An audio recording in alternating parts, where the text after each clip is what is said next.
Shalom, selamat pagi Bapak Ibu sekalian. Jemaat-jemaat GBI Theophila yang terkasih, puji nama Tuhan kalau pada pagi hari ini dengan segala penyertaan pemeliharaan Tuhan di dalam kehidupan kita, pagi hari ini kita dengan tubuh yang segar, roh yang terus membara ya, roh yang terus menyala-nyala. Kita mau datang ke hadirat Tuhan, puji nama Tuhan. Mari kita tundukkan kepala. Tuhan Yesus, terima kasih Tuhan. Hari-hari kami boleh melihat betapa Engkau begitu baik dalam kehidupan kami. Betapa Engkau begitu setia dalam kehidupan kami Tuhan. Biarlah semakin hari iman kami Tuhan semakin terus teguh. Karakter kami terus dipertajam Tuhan. Karakter kami terus memiliki serupa seperti karakter Kristus. Kami percaya Tuhan bahwa melalui kebenaran firman Tuhan yang terus kami nikmati setiap waktu itu menjadi firman yang hidup yang terus membentuk hidup kami ya Bapa. Biarlah hidup kami semakin hari semakin berkenan di hadapan-Mu. Biarlah hidup kami semakin hari semakin menyukakan Engkau Tuhan. Dan pada pagi hari ini kami rindu ya Tuhan. Kami percaya bahwa setiap kami memiliki pergumulan, setiap kami mengalami permasalahan, tetapi kami tahu Engkaulah yang mengerti setiap beban dan pergumulan hidup kami. Dan ketika kami menghadapi itu, kami mau bertanya, Tuhan Yesus, apa yang harus Kau perbuat? Dan saat ini Bapa, kami percaya bahwa Tuhan mengatakan, mari datang kepadaku hambaku. Aku akan memasang kut yang ringan. Dan kami percaya Tuhan, Engkau yang memikul segala beban kami. Saat ini biarlah kami boleh berfokus untuk sujud di altar-Mu, membawa hidup kami dan menerima anugerah Tuhan yang senantiasa mengampuni dan membebaskan setiap kami. Dalam nama Tuhan Yesus kami berdoa, haleluya, amin.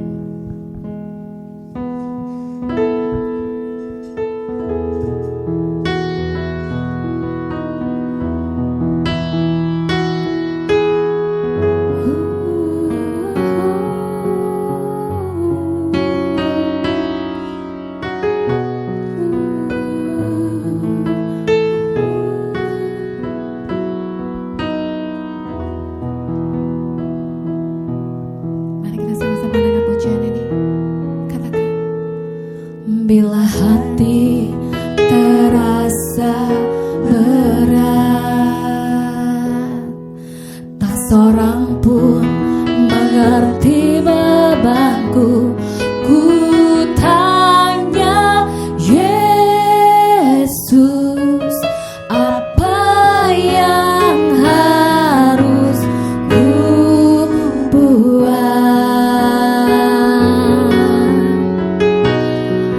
Dia berfirman, mari datanglah.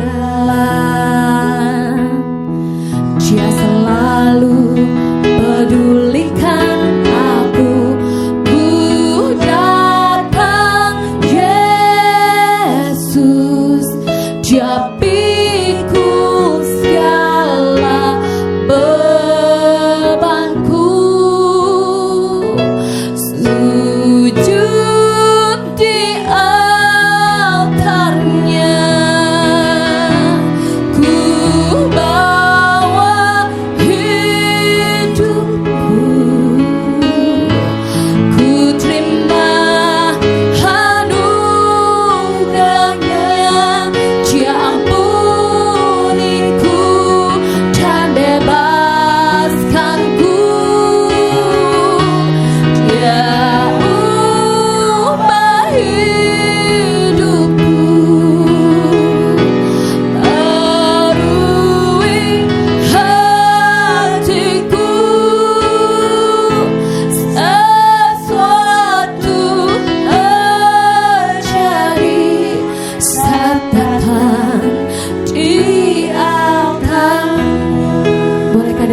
Untuk bangkit berdiri, kita naikkan pujian ini lagi katakan,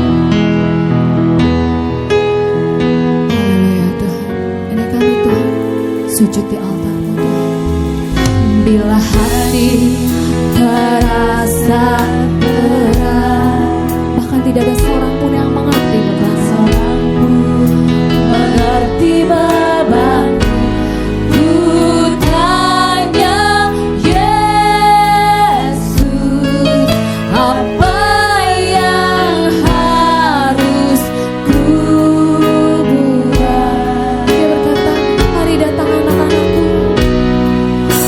berfirman, mari datanglah. Dia selalu pedulikan aku. Ku datang Yesus, Dia pikul segala bebanku. Sujud di atapnya, di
pada saatnya nanti semua orang akan melihat betapa dahsyat dan luar biasanya Allah kami.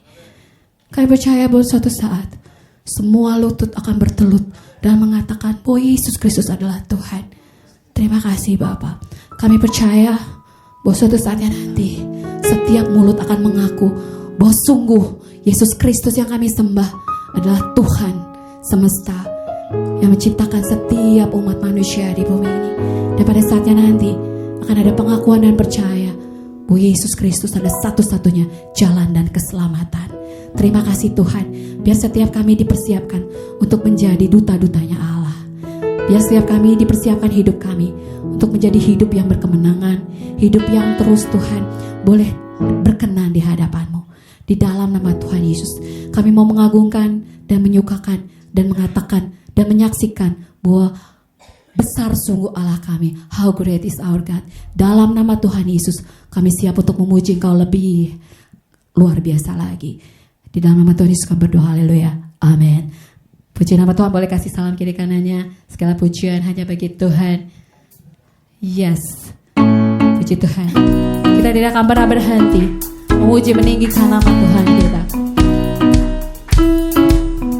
Kasih yang begitu besar, lebih kuat dari dosa. Oh, kasih yang menemukanku, selamatkan dan pulihkanku. Menaikkan syukurku, ku tak akan berhenti memuji, meninggikan nama-Mu selalu, menari, memuliakan-Mu. Dibebaskan, dibangkitkan, hidup yang Kau beri, dan kini hanya untuk-Mu. Haleluya. Yes. Tidak akan pernah berhenti kami memuji-Mu Tuhan. Tidak akan pernah berhenti kami menyaksikan betapa Kau luar biasa. Kasih yang begitu besar, lebih kuat dari dosa. Oh, kasih yang menemukanku, selamatkan dan pulihkanku. Ku naikkan syukurku, ku tak akan berhenti memuji, meninggikan nama-Mu selalu, menari, memuliakan-Mu. Dibebaskan, dibangkitkan, hidup yang Kau beri, dan kini hanya untuk-Mu. Amin. Puji nama Tuhan. Malam minggu yang lalu kita boleh merayakan kebangkitan Tuhan. Dan pada saat ini Bapak Ibu segala saudara, kita sudah dibebaskan, kita sudah dibangkitkan. Hari ini hidup yang Tuhan beri dan kita boleh pakai untuk kemuliaan bagi nama Tuhan. Haleluya. Ku naikkan syukurku, ku naikkan syukurku, ku tak akan berhenti memuji, meninggikan nama-Mu selalu, menari, memuliakan-Mu. Dibebaskan, dibangkitkan, hidup yang Kau beri, dan kini hanya takkan berhenti memuji, meninggikan nama-Mu selalu, menari, memuliakan-Mu. Dibebaskan, dibangkitkan, hidup yang Kau beri, dan kini hanya hidup yang Kau beri, dan kini hanya untuk-Mu. Haleluya. Benar saudara, hidup yang kita punya sekarang hanya untuk Kristus. Amin. Amin. Puji nama Tuhan. Oleh darah anak domba yang sudah membebaskan kita, dan saat ini kita mau saksikan oleh darah anak domba kita semua menjadi umat Tuhan. Haleluya. Sekarang tiba, haleluya, keselamatan, keselamatan dan kuasa,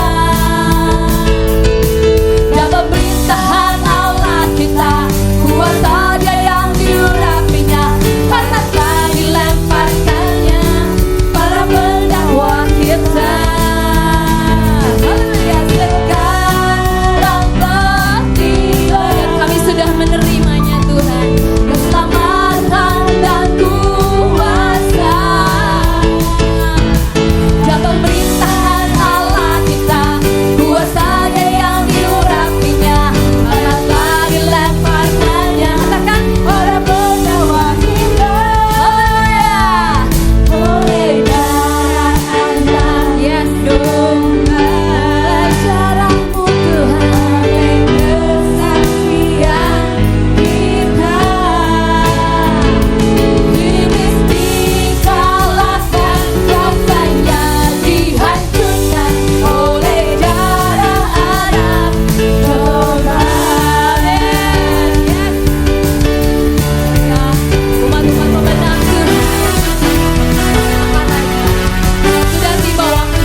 diintimidasi dengan dosa-dosa, dengan kenangan-kenangan masa lalu, ya, dengan sisi gelap.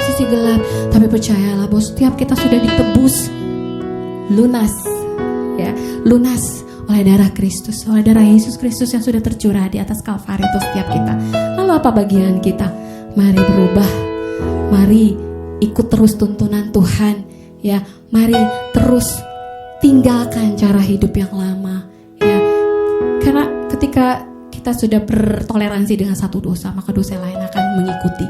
Karena itu Bapak Ibu sekalian, kita semua dan saya sendiri, tinggalkan cara hidup yang lama, karena semuanya sia-sia dan tidak berarti lagi, ya. Tetapi biar kita mulai meletakkan, hari ini kita boleh dikuatkan, letakkan hidupmu di atas mezbah Tuhan sebagai persembahan yang hidup, yang kudus, yang berkenan kepada Tuhan.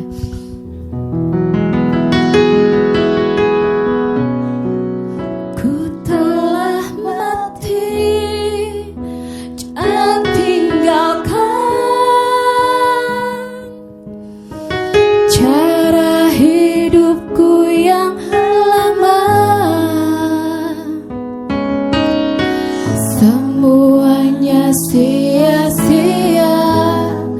dan tak berarti lagi. Hidup ini ku letakkan, ini hidup kami Tuhan, pada mezbah-Mu ya Tuhan. Jadilah padaku seperti yang Kau katakan lagi, aku telah mati dan tinggalkan Tuhan cara hidup yang lama itu. Ku telah mati dan tinggalkan cara hidupku yang lama. Semuanya sia-sia dan tak berarti lagi. Hidup ini ku letakkan pada mezbah-Mu ya Tuhan. Jadilah padaku seperti yang Kau ingini. Karena semua sudah dibayar lunas dengan darah-Mu Tuhan. Bukan dengan barang fana Kau membayar dosaku. Dengan darah yang mahal Sudah tercurah itu Tuhan. tiada noda dan celah. Oh, oh, oh.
hadapan Tuhan.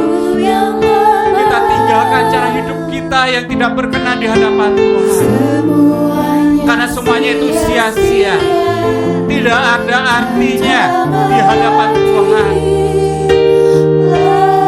Mari serahkan hidup kita pada Tuhan. Biarlah Tuhan boleh berkarya melalui kehidupan kita. Tuhan boleh menyatakan kemuliaan dalam hidup kita.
Perbarui kami, pulihkan kami Tuhan. Jadikan kami sesuai kehendak rencana-Mu ya Bapa.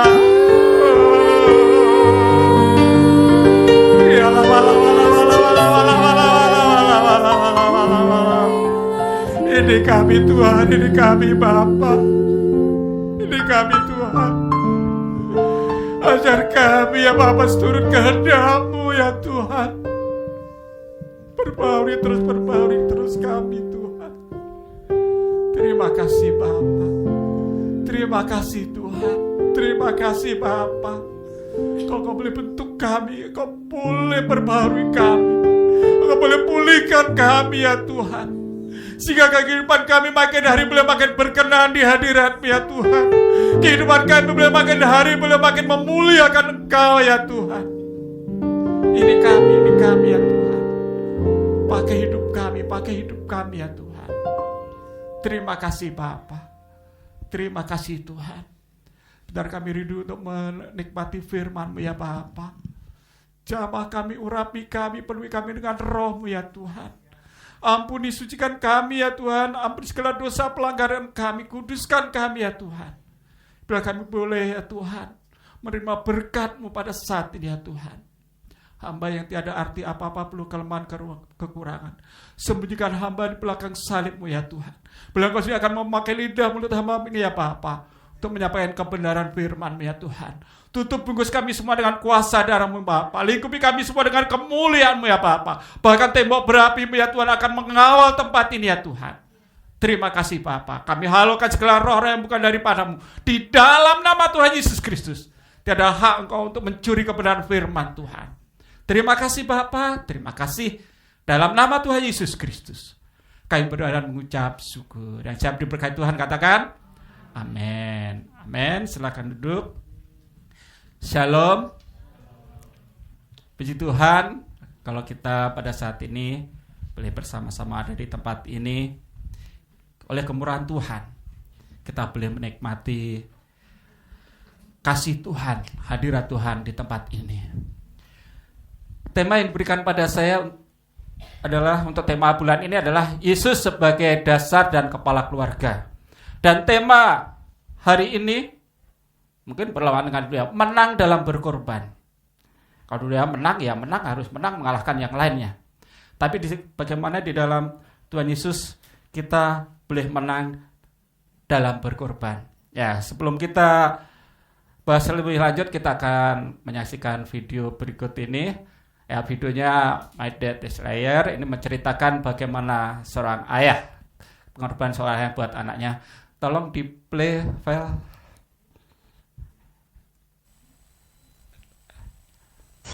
Okay.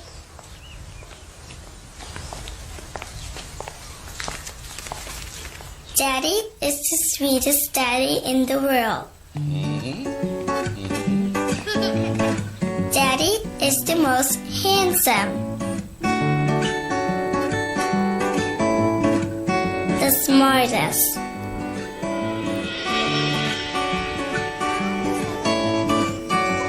The most clever.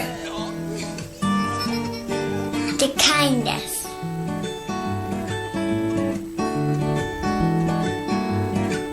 He is my Superman. Daddy wants me to do well at school. Daddy is just great, but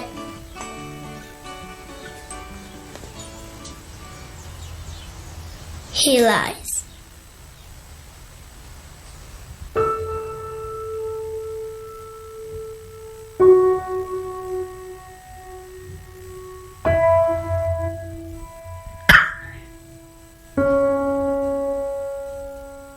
He lies about having a job.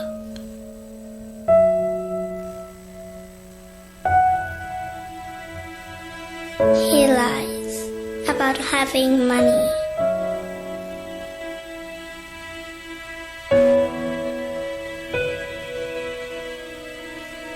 He lies that he's not tired.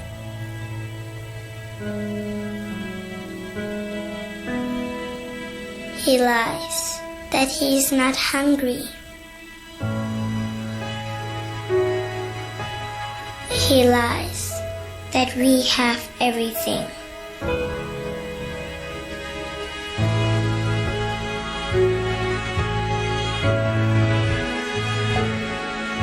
He lies about his happiness.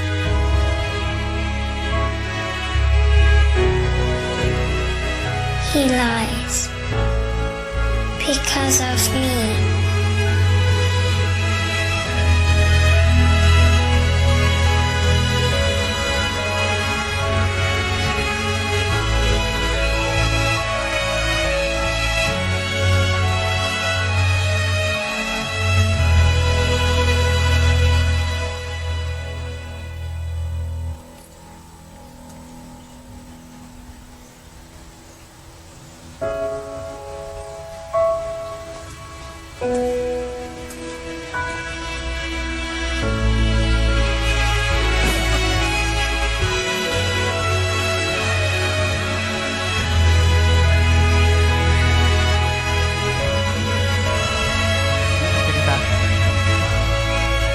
Bagaimana pengorbanan seorang ayah pada anaknya. Dia, walaupun dia bekerja keras, dia selalu tampil bagaimana yang terbaik di depan anaknya. Dia tampil, dia menutupi segala kekurangannya. Dia ingin anaknya tidak malu, dia ingin anaknya tidak merasa minder. Dia sehat mengantar anaknya, dia bisa pakai pakaian rapi walaupun dia seorang pekerja kasar. Itulah pengorbanan seorang ayah. Dia capek karena dia pekerja kasar, tapi bagaimana tetap dia depan anaknya dia semangat. Adalah salah contoh pengorbanan seorang ayah. Kenapa dia berkorban? Karena dia begitu menyayangi anaknya. Dalam kasih selalu menuntut pengorbanan. Dalam membuat sebuah bangunan, kalau beberapa minggu yang lalu dari desa sudah menyampaikan harus ada dasar yang kuat. Tidak hanya dasar di atas pasir, tapi bagaimana semakin tinggi bangunannya berarti pondasinya harus semakin dalam. Kalau kita lihat bangunan besar harus pakai tiang pancang ke bawah. supaya dapat menopang bangunan yang tinggi. Semakin tinggi bangunan yang akan dibangun, dasarnya harus semakin kuat, harus semakin dalam. Dasar memang gak kelihatan, cuman di bawah tertutup oleh tanah. Tapi itu yang membawa kekuatan buat bangunan secara keseluruhan.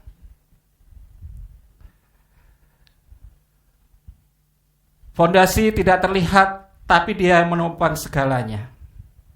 Menopang segala bangunannya. Sekarang di dalam kehidupan kita, siapakah fondasi kita itu? Dalam membangun keluarga, apakah fondasi kita itu? Apakah pekerjaan kita? Atau kekayaan kita? Atau jabatan kita? Kalau kita melandaskan semuanya di hal-hal yang dunia, suatu saat tertimpa badai, bisa runtuh. Tapi kalau fondasi kita adalah Tuhan Yesus, kita mendasarkan segala sesuatu di dalam Tuhan Yesus, maka fondasi itu akan kokoh. Karena Tuhan Yesus adalah fondasi yang begitu luar biasa. Pada saat hidup kita benar-benar berlandaskan pada firman Tuhan, hidup kita sesuai dengan firman Tuhan, sebesar badai apapun kita akan tetap berdiri. Saya sudah mengalami bagaimana dalam kehidupan saya, badai begitu luar biasa dalam kehidupan keluarga saya. Kalau bukan Tuhan yang menopang saya, bukan Tuhan yang menguatkan saya,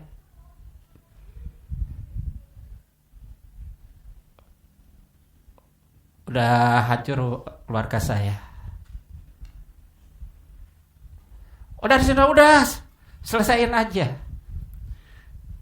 Tapi begitu kita benar-benar berlandaskan kepada firman Tuhan, Tuhan yang akan membangun kita, Tuhan yang akan menopang kita. Kita boleh belajar bagaimana Tuhan Yesus sebagai Allah, dia memberi contoh yang luar biasa sebagai pengorbanan karena kasihnya kepada kita.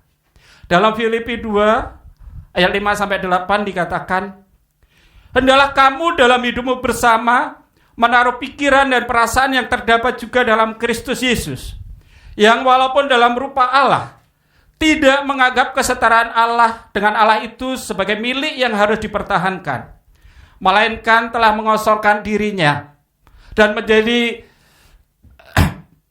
manusia. Ia telah mengorbankan dirinya dan taat sampai mati, bahkan sampai mati di kayu salib.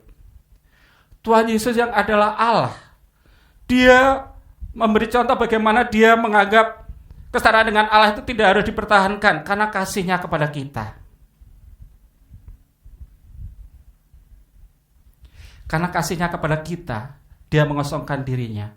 Kita baru saja melewati Jumat Agung, kita baru melewati Paskah.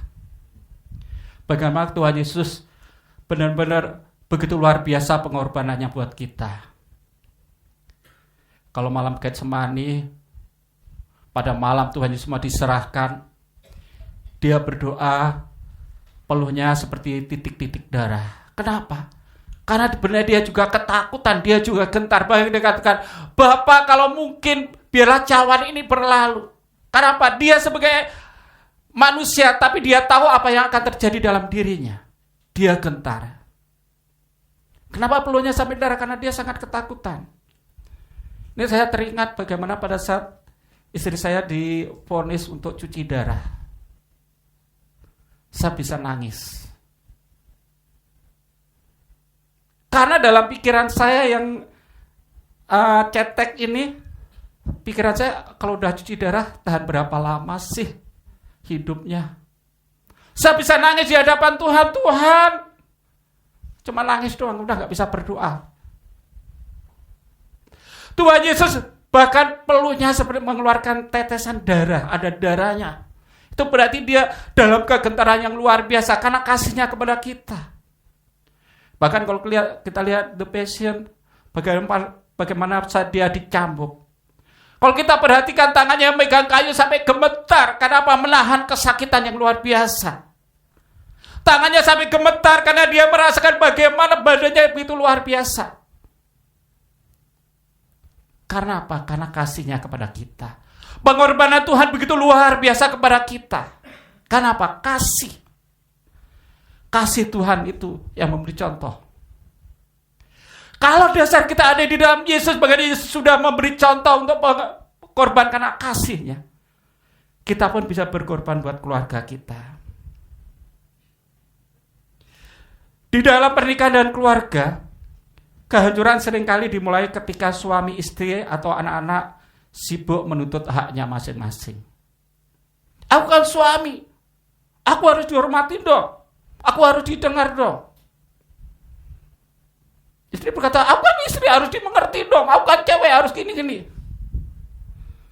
Anak nuntut lagi, aku kan anak harus diperhatikan dong, harus dimanjain dong. Semua nuntut haknya. Kalau semua nuntut haknya tanpa melihat yang lain, ya akan berantakanlah keluarga. Bagaimana kita harus belajar? Bagaimana kita belajar seperti Yesus mengosongkan dirinya, merendahkan dirinya. Dia yang adalah Allah menjadi manusia yang hina sampai mati di kayu salib. Bagaimana kita di dalam keluarga kita harus saling merendahkan diri. Itu adalah salah satu pengorbanan yang luar biasa. Bagaimana kita tidak hanya mementingkan kepentingan diri kita sendiri, tapi bagaimana kita bisa melihat kepentingan orang lain juga. Oh, istriku juga capek di rumah ngurusin ini. Oh, suamiku pulang kerja juga capek ini. Kalau semua saling mengerti, oh anak, oh ya orang tua kan udah capek-capek ya. Kalau semua saling mengerti, ya ada keharmonisan di dalam rumah tangga. Kalau semua sekali lagi nuntut haknya, apa istri harus gini, oh aku suami harus begini. Maka yang ada adalah pertengkaran, yang ada adalah keributan. Bagaimana kita di dalam keluarga kita meneladani kasih Kristus, dunia vs Kristus. Kalau dalam dunia menang, itu berarti menang atas orang lain dikalahkan, dihancurkan, direndahkan. Tapi di dalam Kristus, menang adalah mengosongkan diri demi orang lain, merendahkan diri demi orang lain. Kemenangan sejati mengalah bukan berarti kalah, tapi justru menang dalam kasih Kristus yang sejati. Jadi kalau kita mengalah, bukan berarti kita kalah, tapi bagaimana kita itu menang di dalam kasih. Kita mengalah karena kita mengasihi keluarga kita. Kita mengalah karena kita mengasihi orang-orang di sekitar kita. Kita mengikuti teladan Kristus. Tadi dalam Filipi 2 ayat 5-8 tadi, bagaimana Kristus yang adalah Allah mengosongkan dirinya. Apa aplikasinya dalam keluarga? Suami merendahkan ego, istri mengalah, saling mendahulukan kepentingan orang lain. Anak bagaimana juga mendengarkan apa yang menjadi nasihat orang tuanya. Bagaimana kita saling memperhatikan supaya kita ada damai sejahtera dalam keluarga. Contoh praktis menang dalam berkorban. Contohnya adalah minta maaf duluan. Mungkin ini secara kalimat mudah banget diucapkan, tapi kalau orang yang punya ego ini susah banget dilakukan. Minta maaf duluan. Kerendahan hati untuk mengaku kesalahan terlebih dahulu membuka pintu rekonsiliasi dan pemulihan hubungan. Kalau kita mau minta maaf duluan, bukan berarti kita kalah, tapi bagaimana kita memperbaiki relasi, memperbaiki hubungan, sehingga tidak terjadi pertengkaran. Mendengar pasangan, memberikan perhatian penuh saat pasangan berbicara, menunjukkan penghargaan dan membangun kepercayaan. Bagaimana pada saat kita mendengar pasangan, mendengar anggota keluarga menyampaikan masalah, itu akan lebih baik. Saya di rumah sekarang, anak saya udah mulai pintar gitu ya. Kalau dia ngomong, saya maupun istri saya kalau pegang HP, dengerin dulu dong, matiin HP-nya. Maksudnya apa? Diberi perhatian gitu loh. Ya udah, kalau dia ngomong sekarang saya udah HP saya tutup, matiin, saya dengerin. Kenapa kalau nggak didengerin? Ya dia kecewa. Saya belajar untuk mendengarkan gitu ya. Udah. saya dengarkan apa yang dia bicara, kasih tanggapan. Kadang kalau lihat mamanya masih mandi, mama taruh dulu kan HP-nya. Kenapa? Kadang itu merupakan suatu perhatian yang lebih gitu loh. Kalau kita diajak ngomong sambil main HP, rasanya nggak dihargain gitu kan. Saya belajar gitu. Karena saya dulu sering kalau dia makan, Dek, bisa nggak HP-nya ditaruh dulu? Karena itu kadang makan dia sambil nonton HP. Dek, bisa nggak HP-nya taruh dulu? Sekarang dia kalau ngomong, HP-nya matiin dulu dong. Ya udah, itu membangun, bagaimana kita bisa membangun gitu kan. Tidak memaksa kehendak, menghormati pendapat dan keputusan bersama, menciptakan harmoni dalam rumah tangga. Jadi bagaimana keputusan itu, ya kita dengarkan pendapat, kita cari yang terbaik.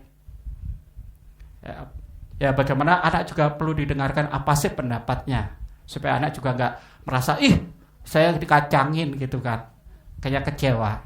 Biar kita juga boleh mencari solusi yang terbaik, kita bicarakan bersama-sama. Nah, itu adalah contoh aplikasinya. Membangun komunitas kasih dan kesatuan. Ketika roh pengorbanan Kristus mengalir dalam keluarga kita, maka terciptalah sebuah komunitas kasih dan kesatuan yang tak terpatahkan.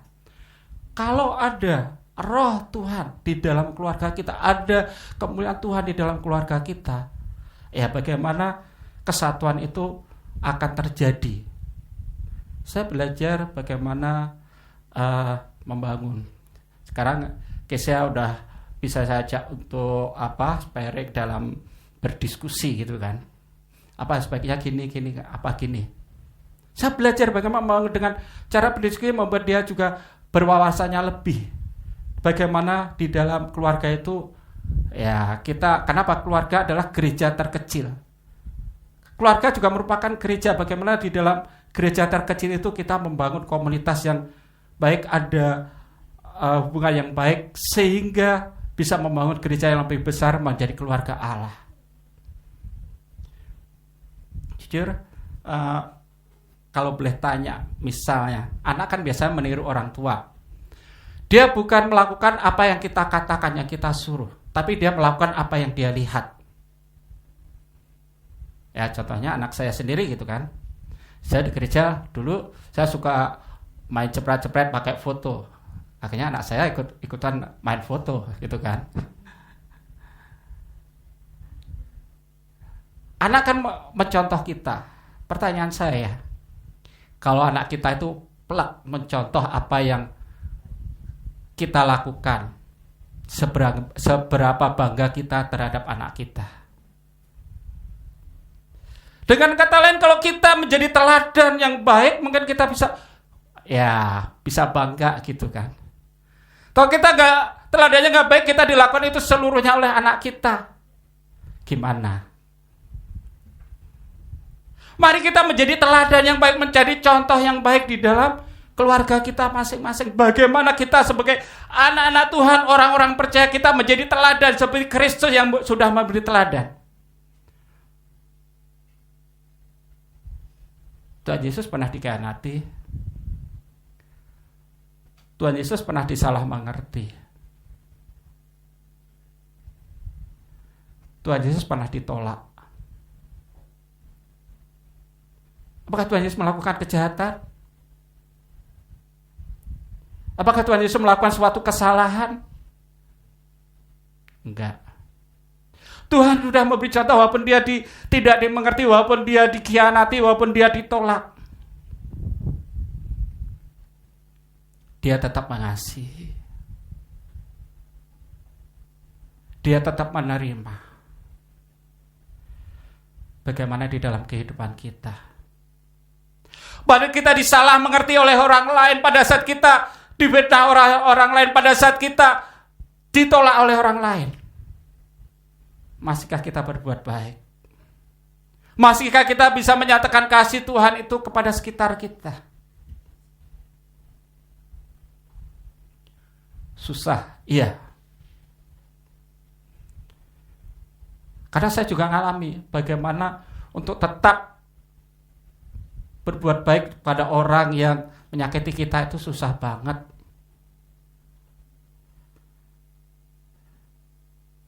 Saya dulu waktu kuliah pernah kecewa sama teman saya, teman kelompok saya. Karena udah pembagian kerja, teman saya bikin PowerPoint, saya nanti yang presentasi. Pas waktunya presentasi, dia datangnya terlambat. Saya harus presentasi di depan tanpa PowerPoint. Sudah gitu gak ada kata maaf. Rasanya sakit banget, gondok banget. Rasanya, Tapi saya belajar bagaimana saya bisa tetap makasihnya. Ya dia minta tolong, tetap saya kasih tolong. Tetap ini. Rasanya apakah semudah itu? Enggak. Perlu waktu saya untuk membangun hubungan lagi. Mari kita belajar Tuhan Yesus. Begitu luar biasa, kita pun sebagai anak-anak Tuhan kita belajar. Sedikit demi sedikit. Kalau di dalam keluarga kita ada hubungan yang harmonis di dalam Tuhan. Kita menjadi gereja di dalam keluarga kita itu. Kita bisa menyiapkan generasi yang akan datang. Kita bisa membangun generasi berikutnya lebih baik lagi. Kenapa? Anak-anak udah melihat, teladan orang tuanya begitu luar biasa. Bisa mencontoh bagaimana orang tuanya. Sehingga di dalam kehidupannya dia punya pegangan yang diletakkan oleh orang tuanya. Punya dasar yang sama, yaitu Tuhan Yesus.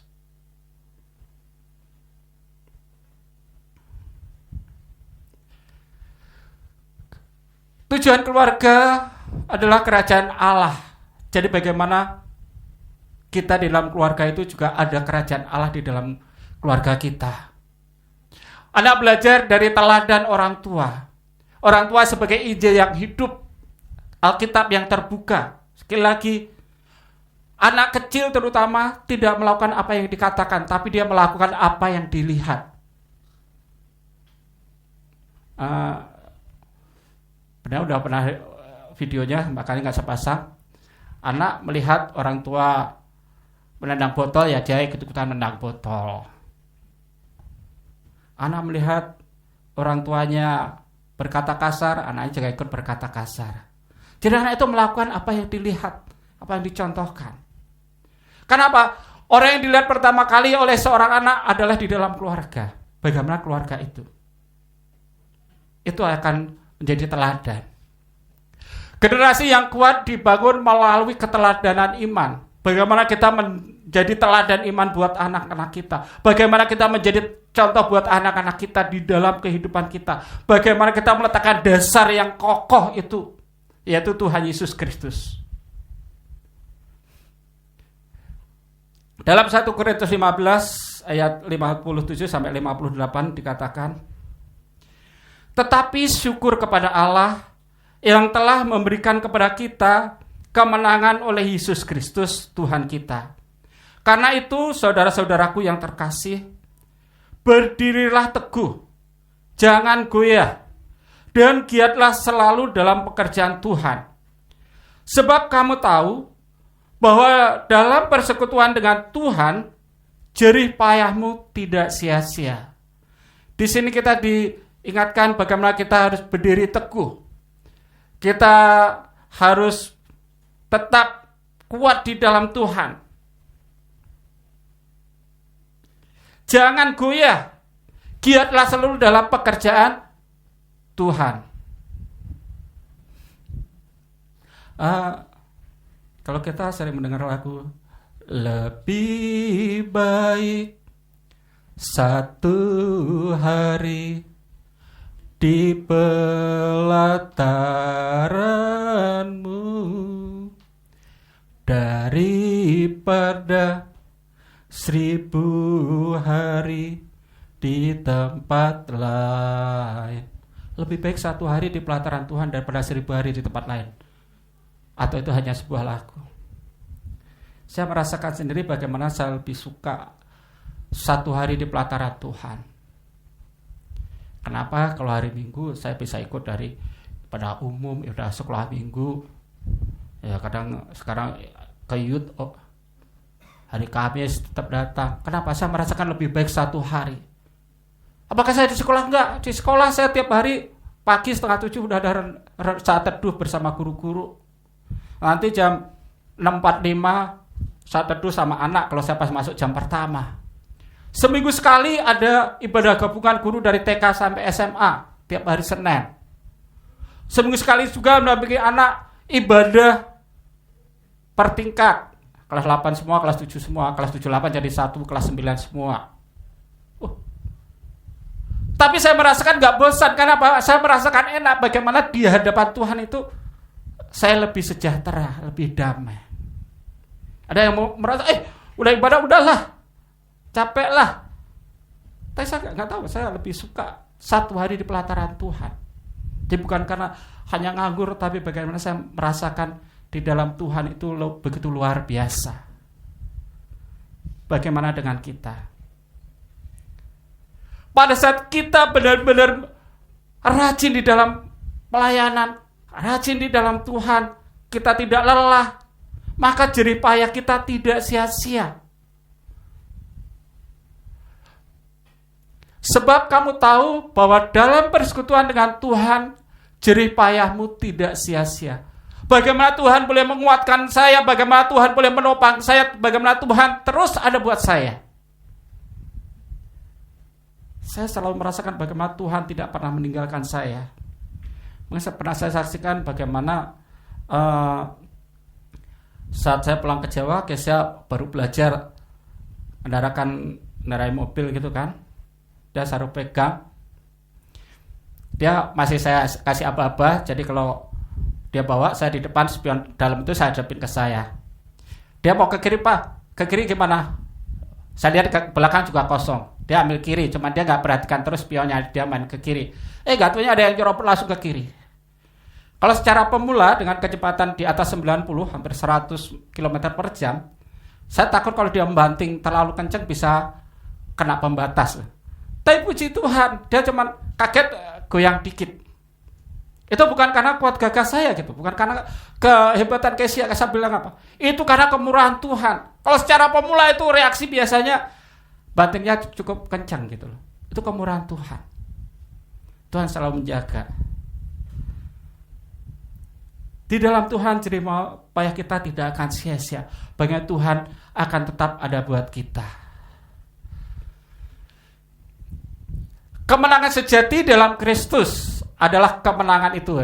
Jadi kemenangan yang sejati itu adalah kemenangan di dalam Kristus. Kalau kita menang di dalam Kristus, maka itulah kemenangan yang sejati yang ada di dalam kita. Sebagai kesimpulannya, berkorbanlah bagi pasangan. Bagaimana kita mau menghargai pasangan kita, bagaimana kita mau saling mengosokkan diri kita, merendahkan diri. Kita lihat apa yang menjadi kebutuhan pasangan. Saya juga belajar. Saya dulu orangnya cukup keras. Salah bisa saya marah-marah. Saya juga belajar bagaimana saya harus bisa menerima apa kekurangan pasangan saya. Saya belajar untuk nggak marah, kadang masih marah-marah. Tapi saya belajar untuk mengenali untuk tidak marah. Kemudian jangan lelah berkorban bagi anak-anakmu. Kalau tadi dalam video bagaimana seorang ayah yang capeknya begitu luar biasa, bagaimana dia tetap tampil prima di depan anaknya. Saya nggak sanggup kalau saya udah lelah, udah saya maaf ya Dek ya, Papa capek, Papa istirahat dulu. Nggak bisa tampil seperti tadi.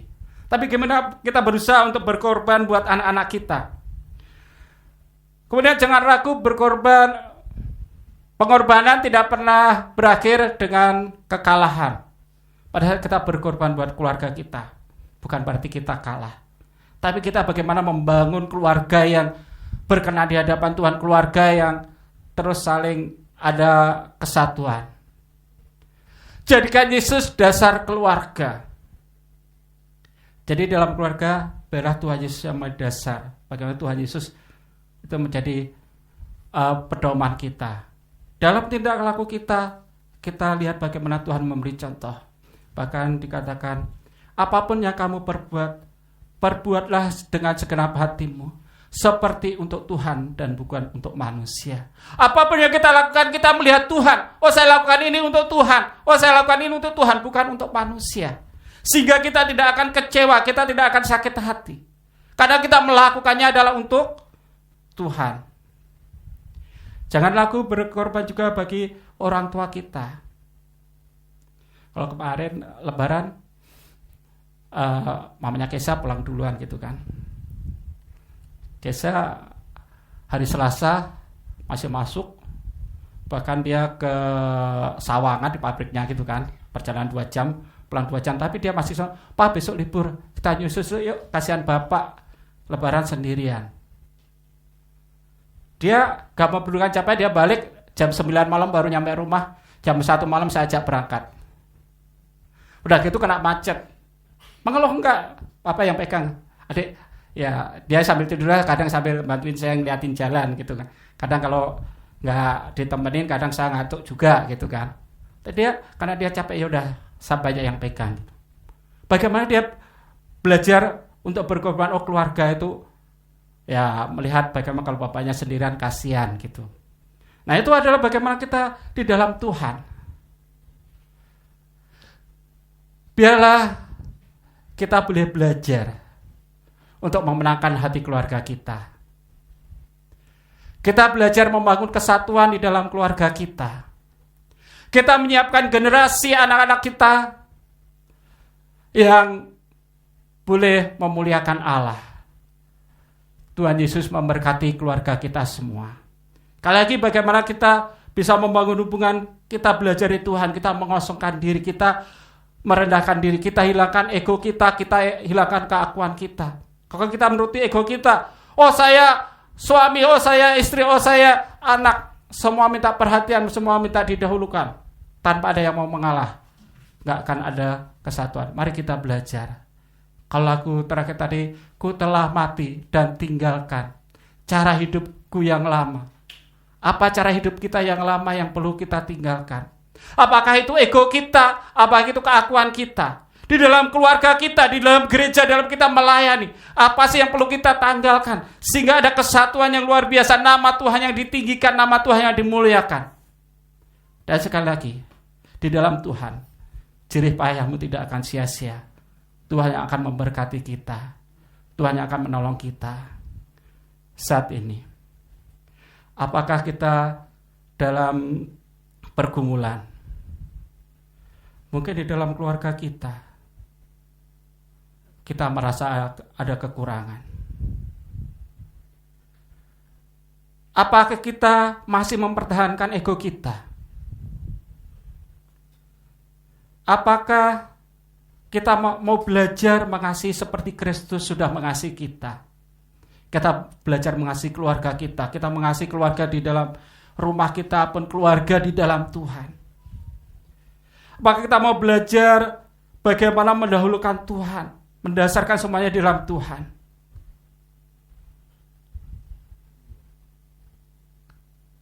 Mungkin saat ini ada yang rindu bagaimana keluarganya dipulihkan kembali. Bagaimana di dalam keluarga ada kasih Allah. Bagaimana generasi bisa menyelamatkan, bagaimana bisa menyelamatkan orang tua, bagaimana bisa menyelamatkan anak, membawa anak-anak di dalam Tuhan. Mari saat ini kita datang kepada Tuhan. Kita datang kepada Tuhan. Kita izinkan kasih Allah itu yang menolong kita. Kasih Allah itu yang memampukan kita. Bila kasih yang dari surga itu boleh mengalir di dalam kehidupan kita. Kita naikkan pujian kasih dari surga. Biarlah kasih dari surga itu boleh menolong memampukan kita. Kasih dari surga itu boleh menopang kita. Sehingga kita mampu meneladani Kristus yang begitu mengasihi kita. Yang sudah rela disiksa, rela mati buat kita. Haleluya Yesus. Ini kami Tuhan. Kami rindu merasakan kasih-Mu di dalam hidup kami. Kami rindu ada kasih-Mu di dalam keluarga kami ya Tuhan. Alirkan kasih-Mu itu ya Tuhan. Kasih dari surga.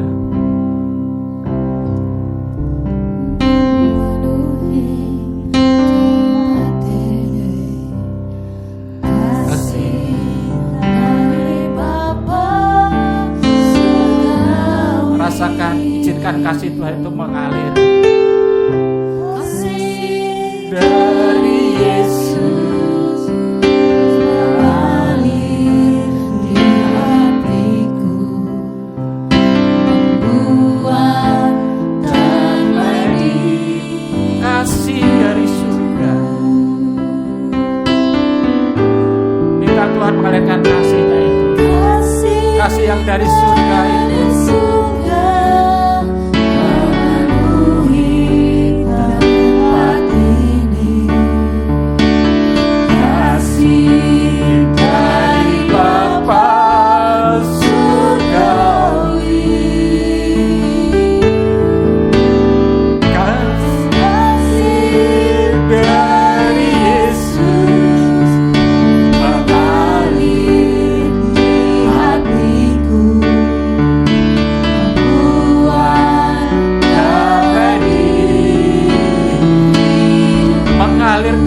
Dari tempat tinggi,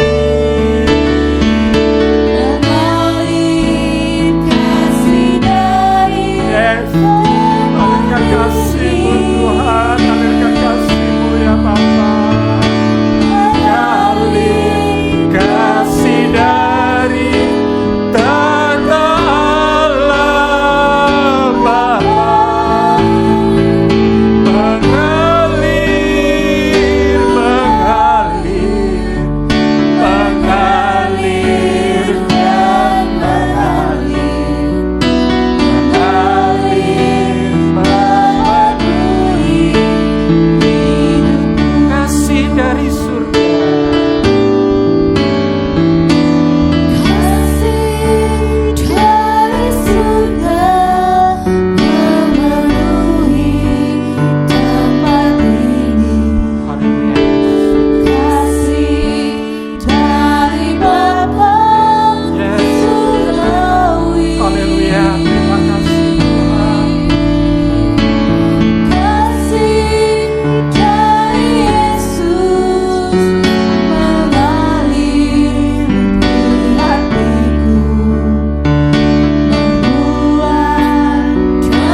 Kasih dari tempat tinggi, kasih dari tempat tinggi, mengalir kasih dari tata Allah Bapa.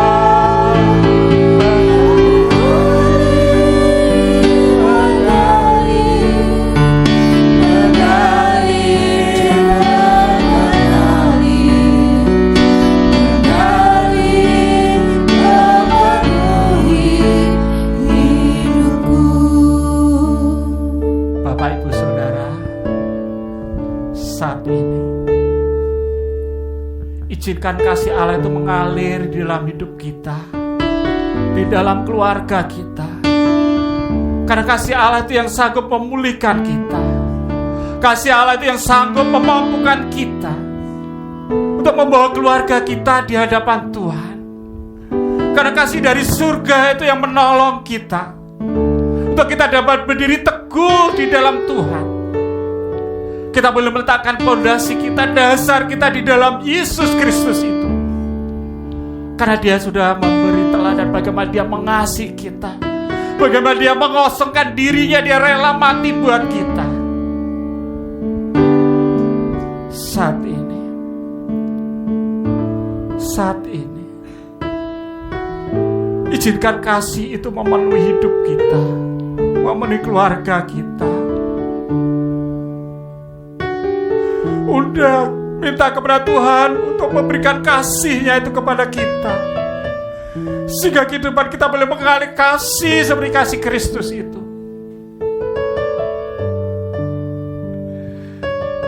Haleluya. Kita naikkan pujian ini sekali lagi ya. Mari kita sambil kita bangkit berdiri, kita minta sungguh-sungguh kasih itu mengalir di dalam hidup kita, kasih dari surga.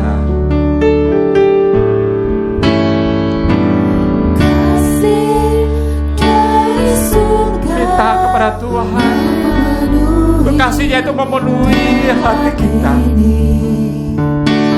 Kasih dari Bapa, kasih dari Tuhan Yesus itu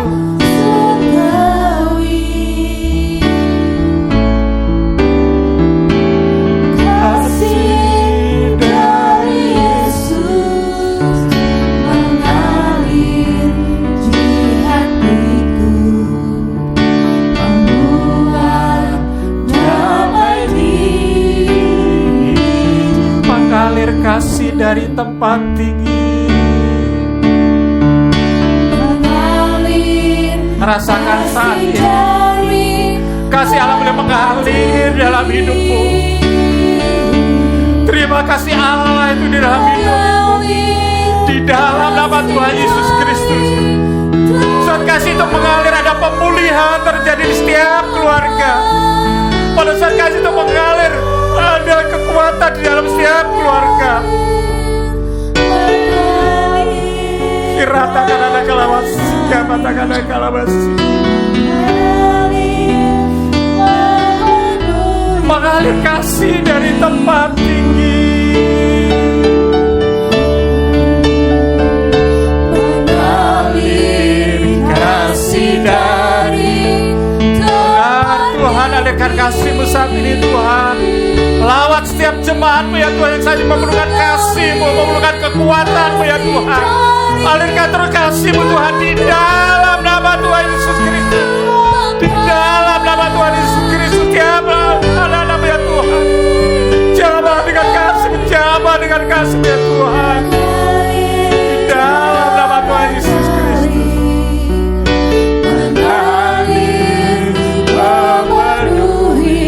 Mengalir kasih dari tempat tinggi.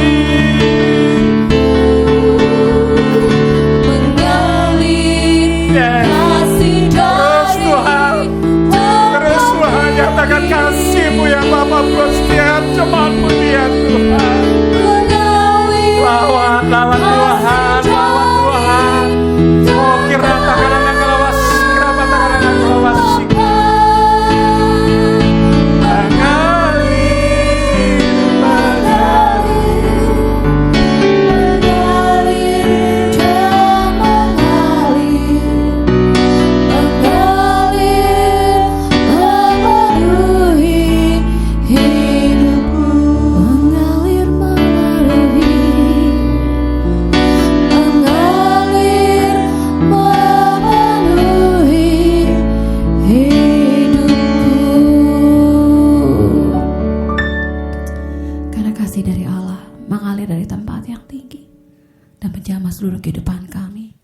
Sehingga kasih Tuhan itu melingkupi kehidupan kami.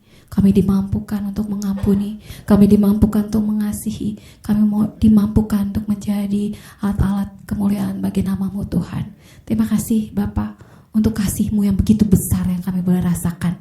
Dan biarlah kami boleh mengalirkan kasih itu kepada sesama kami, kepada sekeliling kami, menjadi berkat. Kami siap Tuhan untuk dipakai lebih lagi. Sebentar kami juga mau berdoa untuk hamba-Mu Bapak Bambang dan keluarganya.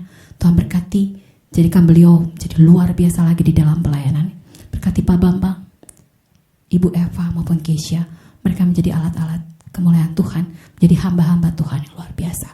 Dan sebentar lagi kami akan memberikan persembahan. Tuhan berkati setiap tangan-tangan yang memberikan persembahan. Bahkan Tuhan memberkati setiap kami yang siap hidup kami dijadikan persembahan di mezbah Tuhan. Dalam nama Tuhan Yesus kami mengucap syukur, haleluya, amin.